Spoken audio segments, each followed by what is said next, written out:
Greetings and bienvenue, Midnight Crew. Thank you for returning to this broadcast, and welcome to new viewers joining us for the first time. If you like a video, then feel free to subscribe. Well, it's the middle of the day and I've gotten drunk, so I suppose I can tell some spooky tales from the sea.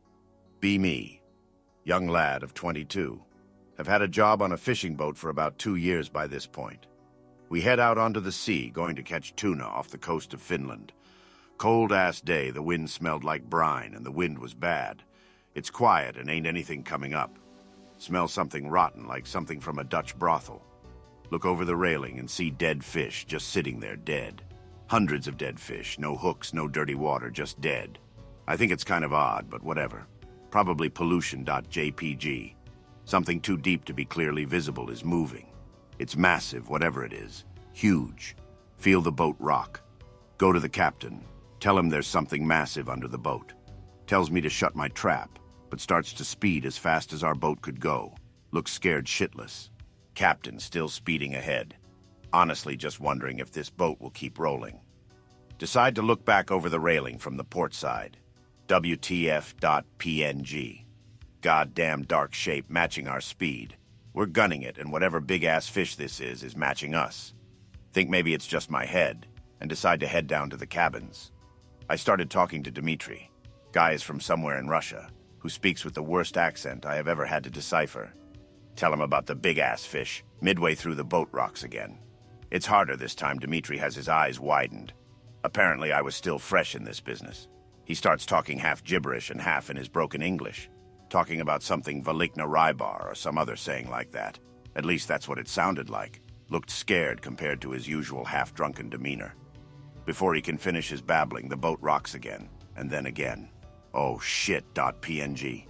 Hear yelling from on top deck. Run up to the top deck to try and see what's going on. What the hell? There's debris strewn about and we're just floating. There's nothing around. We couldn't even hear the waves crash against the hull. Look for the captain. Nowhere to be found. Look for any of the other crew besides me and the 3 men in the cabins. Nobody. We aren't moving. Not moving at all.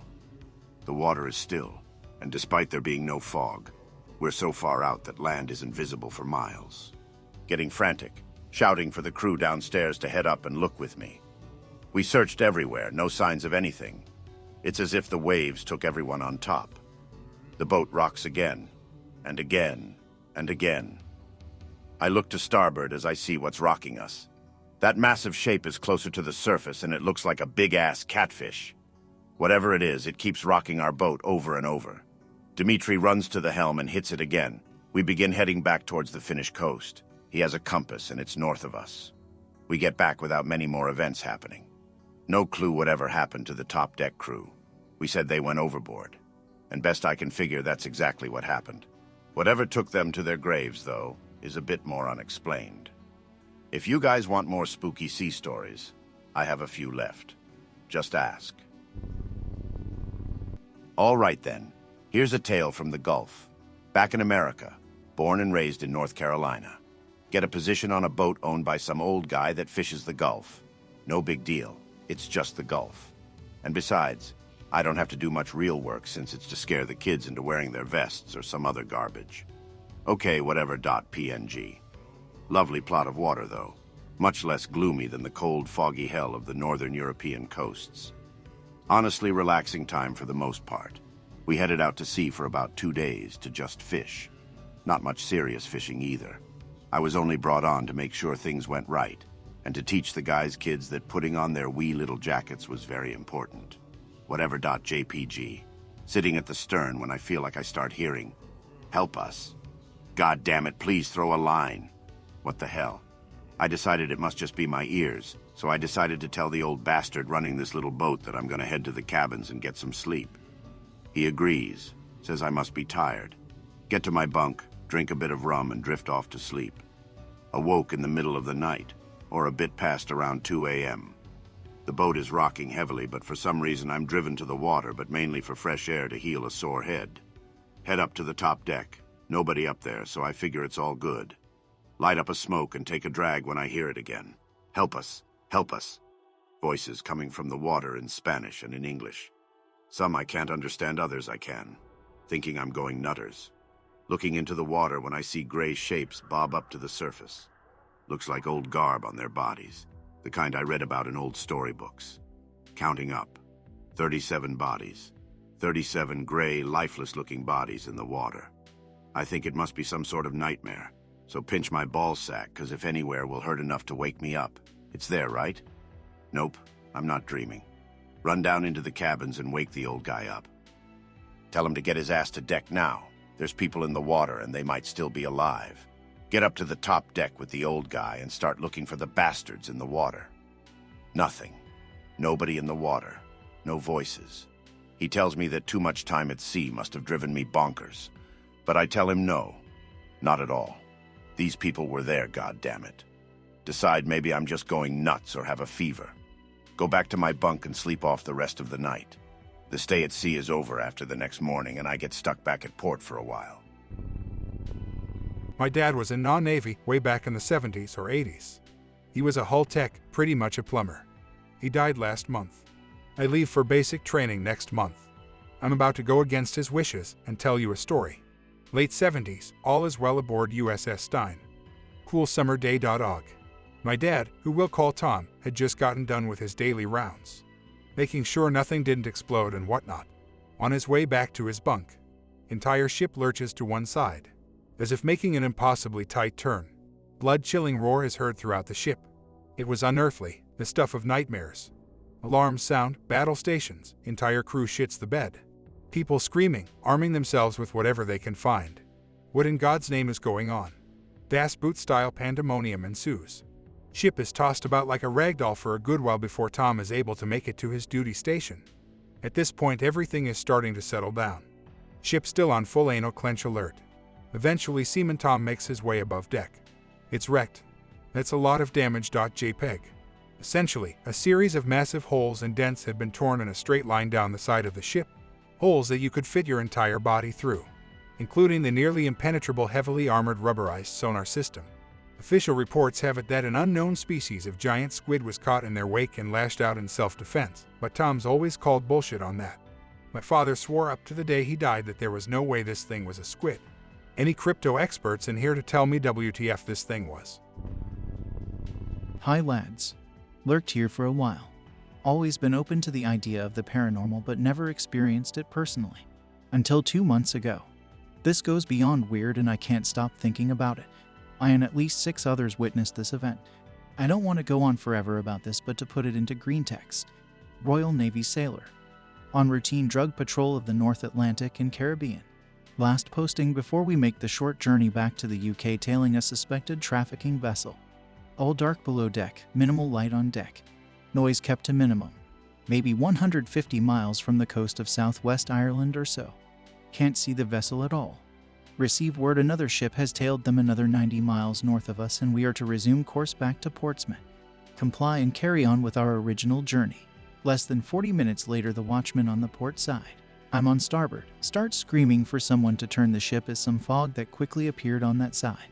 I ran over along with one of the petty officers in the bridge. There's this massive batch of fog, but it's thin and visible, and beyond it, there's an island that seems less than 200 feet away. Petty officer orders crewmen to turn hard starboard to avoid any rocks. We're looking at nautical maps and coords and the island isn't on it. I grab the night vision binoculars and take a look at what we're seeing. A giant building is in the center of a hill with some sort of ball on top of the tower. It's firing off electricity of some sort in the darkness. We're getting others to view, observe, report, and take photos and videos. Suddenly the island just lights up like a flare went off, blinding me and my crewmate watching with binoculars. Collectively shit a brick, thinking we've stumbled onto some black ops situation. More of the island is visible from this bright light and we could see silver domes on an island behind it and a tall cliff with another ball firing off electricity.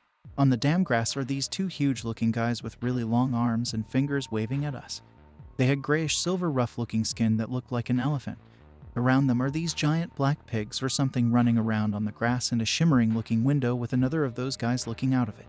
The petty officer faints and I wave at them in shock. The entire island goes black. It disappears and the fog dissipates with it, leaving a massive wave of water that hits the ship and causes some rough turbulence. My crewmate who was filming is just saying I'm dreaming over and over. None of us sleep that night at the shift change. We inform the captain at first light and show him the footage. Ordered not to speak to anyone about it. Arrive in port a couple days later and all involved are questioned. The Ministry of Defense didn't believe us and all our cameras, which included the 13 minutes video, were confiscated. Now nearly the entire Royal Navy is at port for the first time in a century. It makes me feel uneasy. These are the coordinates where we saw it. 52.09425532 north and 13.131269 west. Went diving off the shore of Hawaii about 5 years ago. I too no longer dives as I'm just too scared. Anyways, I went down to examine some of the local wildlife that flourished down there. Going about 50 yards down, I like to just float there and stare down. You see rays, schools of fish, the occasional sea turtle, and even sharks, though they are far more into the fish than me. So I'm staring down, and I thought I could make out this long eel-like creature slithering further down. Yet as it moved across my field of vision, either there were multiple in single file, I realized I was still seeing the same, long ghostly body. It must have been maybe 30 yards long. I was so frightened. 50 yards below is deep, but it's not that deep compared to other divers. I still cannot believe what I saw and how I felt that day. Just thinking about that vast creature gives me goosebumps and shivers down my spine. Nice OP. I will share my sea monster encounter with you. Be on a cruise ship in the Caribbean like on the second or third day. Water is clear. A group of dolphins following alongside the ship. As I'm watching from over the railing, dolphins swim away really fast and disappear. Suddenly a massive dark mass emerges that is at a minimum the length of the cruise liner, has a singular very short fin spanning the entire top of back, and the body is the diameter of at least a sedan to give perspective here. The skin texture looks leathery and mottled, pale brown in color. It twists and weaves about, following alongside the ship in flowing, graceful fashion whilst keeping pace.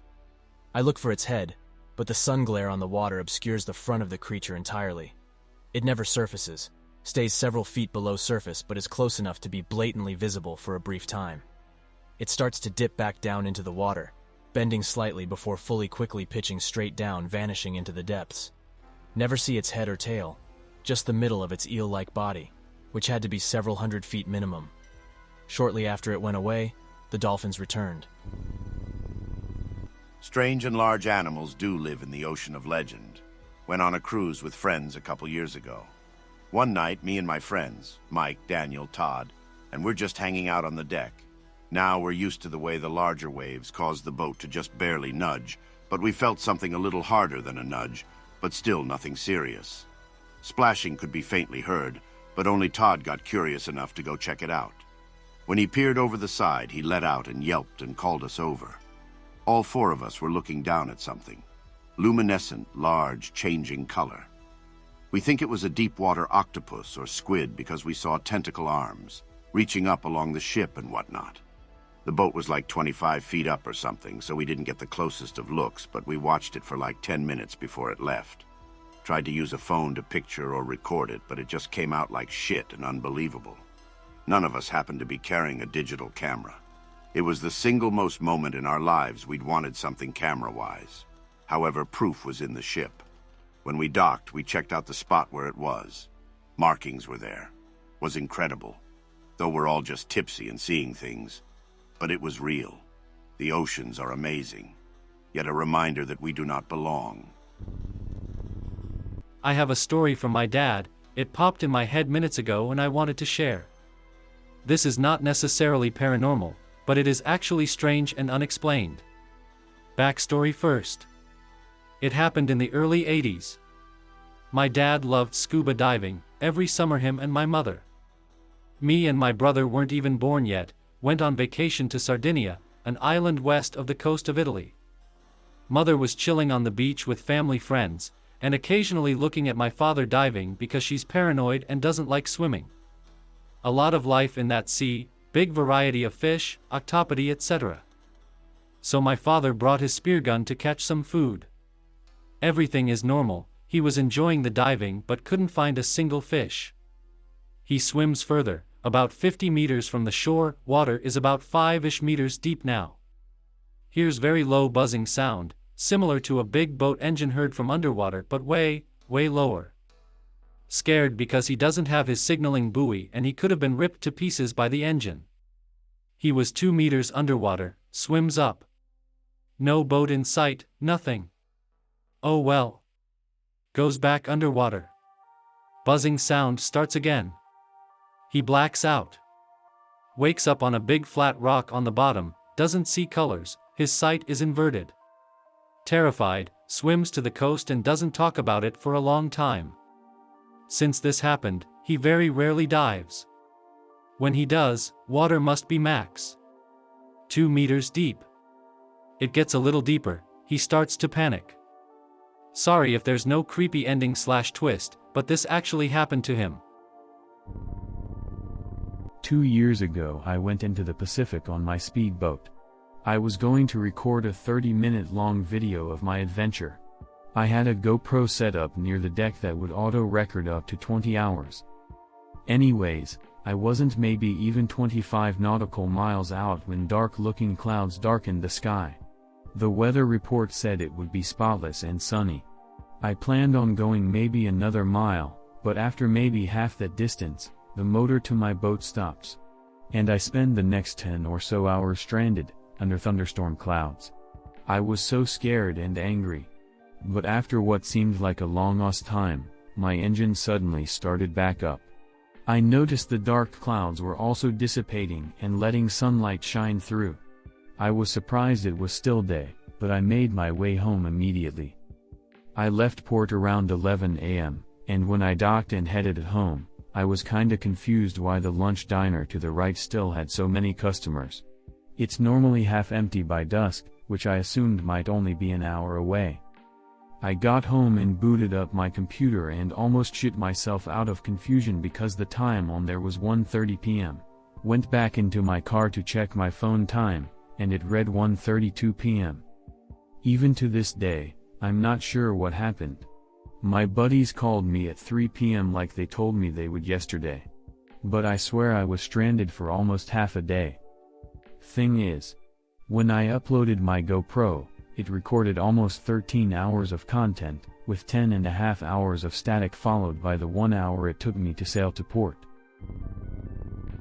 This never happened to me, but to my friend. He was out on the top level of the Carnival cruise ship sailing to the Bahamas.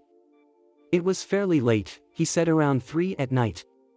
He was just standing there, enjoying the warm breeze, when he saw a giant glowing light shining from beneath the water a fair distance away.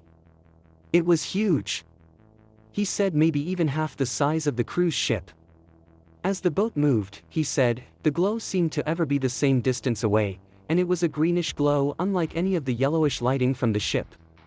Other people surely would have seen it too. The officer on lookout duty must have seen it too, since maybe 30 minutes in, whatever was giving off that green glow withdrew to the depth of the ocean. I'll tell my story briefly.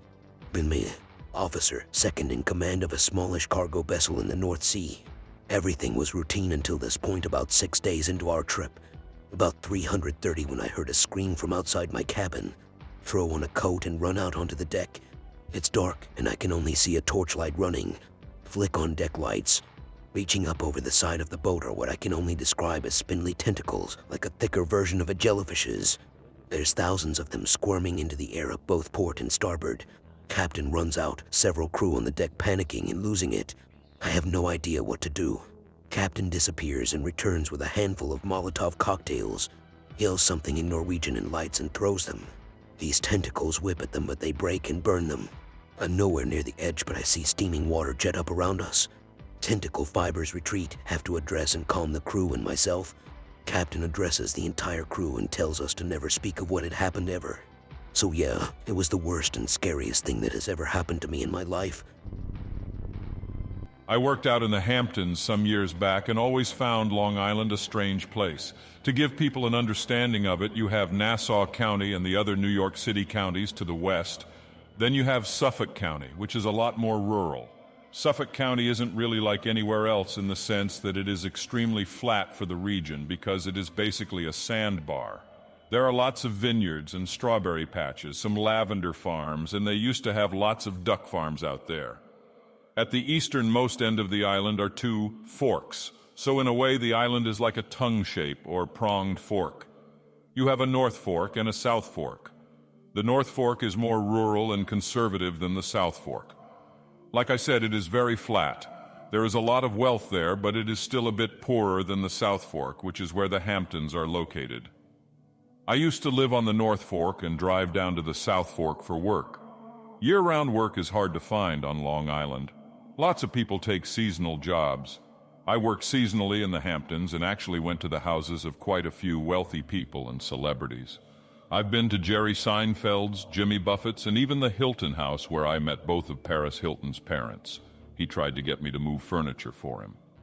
In the middle of the Forks is an island called Shelter Island, which is also called Inbred Island because people have lived there for many generations. It is only accessible by ferry and is right in the middle of Peconic Bay. There are islands off of the Forks, such as Plum Island. When I worked for a shipping company, I used to go through the Homeland Security checkpoints in order to deliver packages to Plum Island. Many conspiracy theories abound regarding Plum Island. Everything from Lyme disease, which was first discovered across the Sound in Lyme, Connecticut, to human rabies, have been rumored to be there. That is on the North Fork. On the south side is Montauk, which we have also heard about regarding the Montauk Project. The South Fork has insanely wealthy people and summer homes. As I said, it is seasonally busy. In the winter, it is a ghost town, but in the summer, everything comes to life, and it is extremely congested. Some of the people there are so wealthy, they will easily drop $1 million on a wedding. One family paid something like $100K just for constructing a wooden walkway that they ended up not even using because it rained. I guess the point I am making, other than just sharing my story, is that the place has insane wealth. I'm sure most of it is not honestly gained. For example, I worked at an event for executives that run Planned Parenthood. The lady gave off an evil energy. Lots of rich people live in the area too, obscenely wealthy and hateful Karen-looking types of women. But amidst it also many normal people that lived in the area for generations. It would not at all surprise me if there are things like organ harvesting and slave trading infesting the area, and the police are probably in on it. Between the North and South Fork is a city called Riverhead, where all the cheap illegal aliens live and commute to either of the forks to work. There it is relatively normal, indistinguishable from any modern American city, but still relatively smaller than the cities in Nassau County. It's a shithole, in my opinion, and I kept out of there as much as possible. A bit further west, believe it or not, is a particle accelerator. You can see it from maps, one of few in the world. So Suffolk County alone has Montauk, Plum Island, and a particle accelerator. And yeah, Amityville is there as well. Then you have migrants being run through the area, and insanely evil wealthy people who also have residents there. There's also Pine Barrens there, which took me by surprise. Long Island has its own Pine Barren forest. Suffolk County is completely different than western Long Island, such as Nassau County, which has a huge population, but you do have some ultra-wealth living out there as well, such as in Oyster Bay, where I also did some events. To conclude, yeah, Long Island is a weird place, especially Suffolk County. I must have been around 15 when my grandfather took me out in his small boat to go fishing at night. It was in 1959 in Mauritius. Life was hard, but we were happy and the sea was full of resources. Fishes, lobsters, crayfish, etc. And I enjoyed fishing. I still enjoy it. However, even though I shared the same passion as my grandpa, we were not the best friends. He was very harsh, sometimes abusive, mainly when he would drink, but I could make it with him. It was another story with my dad. Anyway, we took the sea in his small boat of 24 feet with a heavy and noisy fuel engine at around 5 p.m. and had hoped to bring as much fish as possible by the end of the night. We left from a place called Albion, which is on the west coast of Mauritius. My grandpa used to work as a postman but left his job to become a fisherman by passion. My dad took over his former job. The sea was calm and the air was slightly warm. Usually it means that it would rain, but the sky was fair and almost clear. We could see the stars and the moon came up after sunset. We reached the place my grandpa knew was fishy and we started. We did not talk much, only when we needed something. We were not too far from the coast, maybe 3 or 4 kilometers away. We were in the open sea above what we call in French a haute fond. It's a part of the sea floor bed which rises close to the sea surface and where fishes come to feed. It's very fishy. We had been fishing for a good 4 hours and had caught a fair amount of fish. We did not realize, but the current had made us drift away and we discovered that we had been pulled quite far from the coast. Grandpa tried to start the engine, but it did not trigger. He tried again and again and again, but nothing happened. Fortunately, the sea had remained calm. But the swells were much bigger and quite scary. In those days, we were not equipped for security as we are today. No radio, cells, or life jackets. You had to fight for your life. The boat drifted another hour. We had stopped fishing and were trying to figure out what to do and what would happen.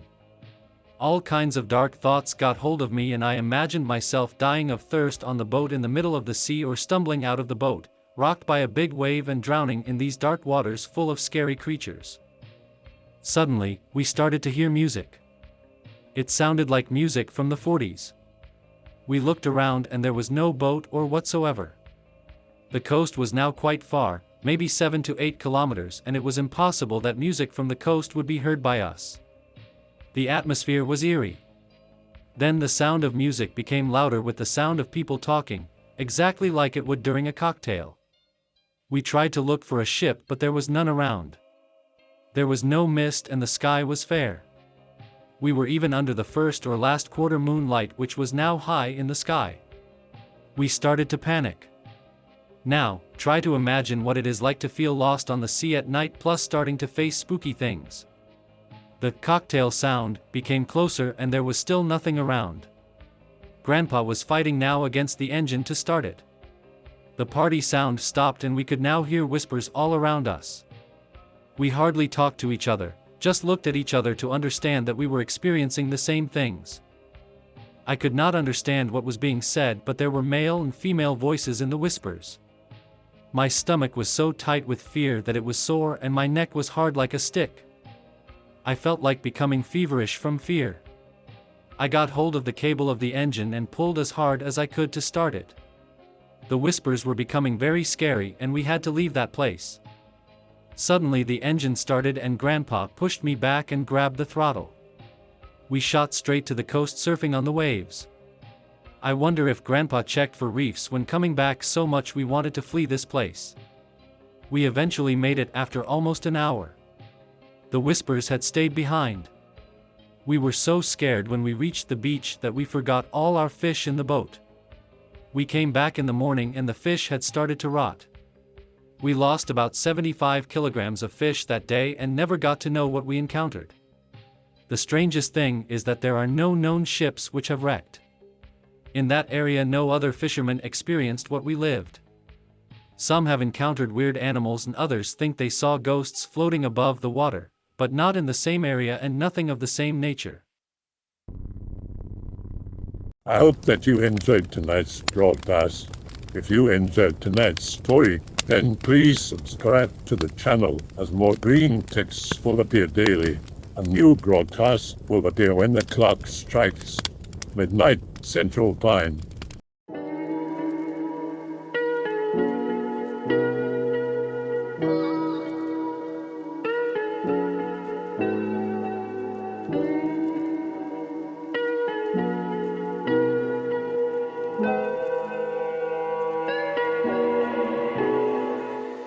Remember to check out the Odyssey page in the description for a second archive of the channel's videos.